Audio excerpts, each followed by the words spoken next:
Hey everyone, welcome back to our channel. If you're new here, please subscribe. I'd really love that. If you're returning, how are you today? I just saw this in my email, and it was sent to me last night after the live stream, but I didn't see it until just now. I planned on taking today off because I had so much work to do around my house, especially outside. But I figured I'll just address this, put it out there, and then finish up what I have to do. So I know this is going to be, a late upload and everything, but as long as it gets out there, that's all that matters, right? So this is sent to me by a subscriber. Wow. It was sent to me late last night, so that's why I didn't see it. And, today just being a crazy day, Saturdays are always crazy for me, especially because I like to get things done around the house. But apparently, the Russia troop withdrawal from the Ukraine, just like, I think I'm saying this right, Osieta, Osieta, in 2008. The mass media is publishing celebratory stories about Russia withdrawing troops from the Ukraine border. And I kept hearing about this on Friday night, and I'm like, what's really going on? Wait, what? And the comments were going by so fast, I could barely read them. And I'm sorry about that. I don't like to miss questions and things like that, but they were going by really fast. Social media is lit up with all sorts of support for Ukraine staring down, the Russian bear.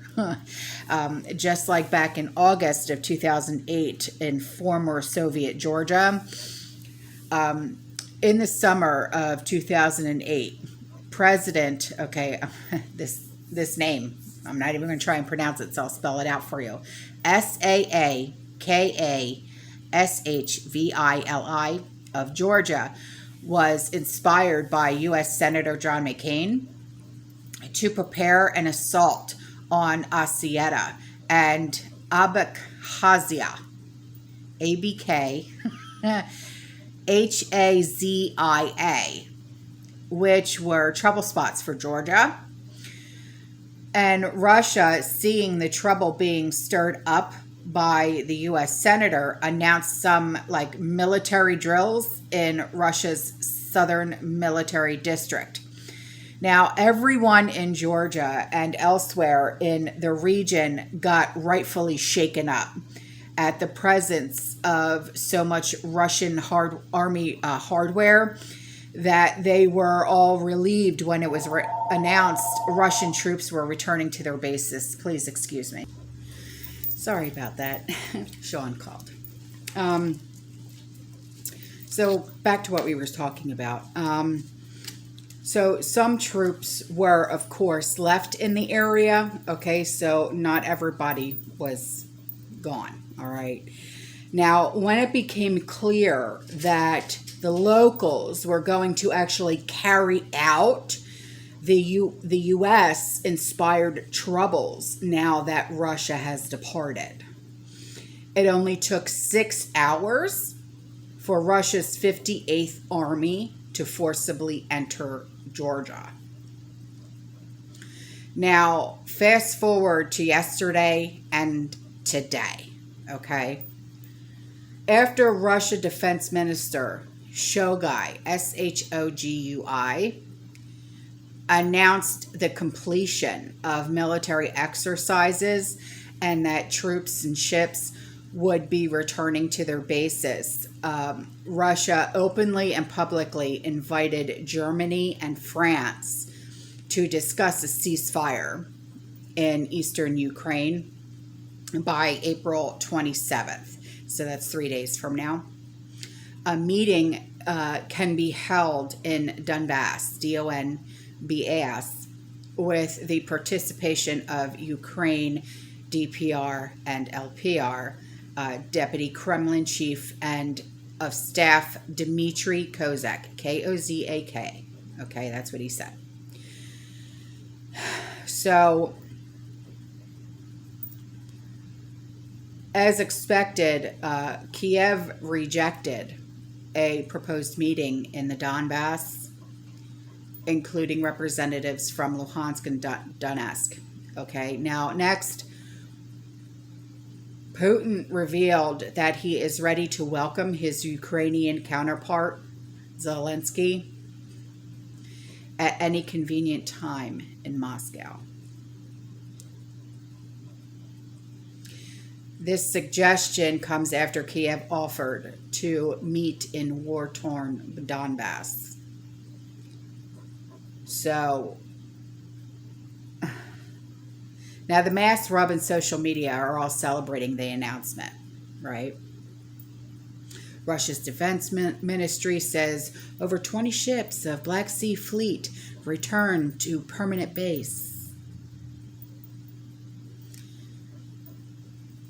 Now, do any of the folks in mass media or on social media realize that the base these vessels are returning to is in Crimea? I'll wait. Similarly, when one looks at the units being returned to their home bases, almost every unit mentioned is based within 200 kilometers of Ukraine. If you notice that there's a pattern here, Georgia 2008.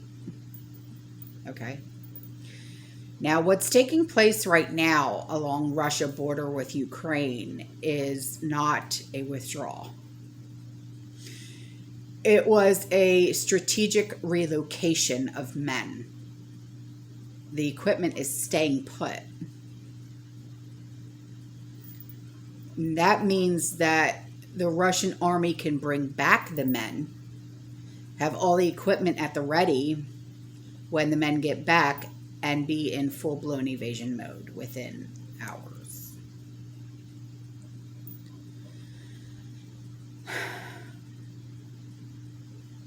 Now, as expected, the Ukraine announces it is ready for negotiations with France and Germany and Russia, anywhere in Donbass, okay? But without the participation of the DPR and the LPR, Speaker of the Kiev delegation to the TCG, Alexei Arestovich, Arestovich. Also, former Ukrainian president and head of the Ukrainian delegation to the contact group on Donbass, Leonid, Leonid, Kravchuk, Kravchuk, refused to travel to Minsk, Minsk, to negotiate the settlement of the conflict. So now Ukraine is already botching up efforts to even talk peace while Ukraine's military actions continue. For whatever reason, overnight, the Ukraine army began heavy shelling against areas in Donetsk, not just mortars, barreled artillery. Donetsk returned fire, so this thing is far from ever on any level.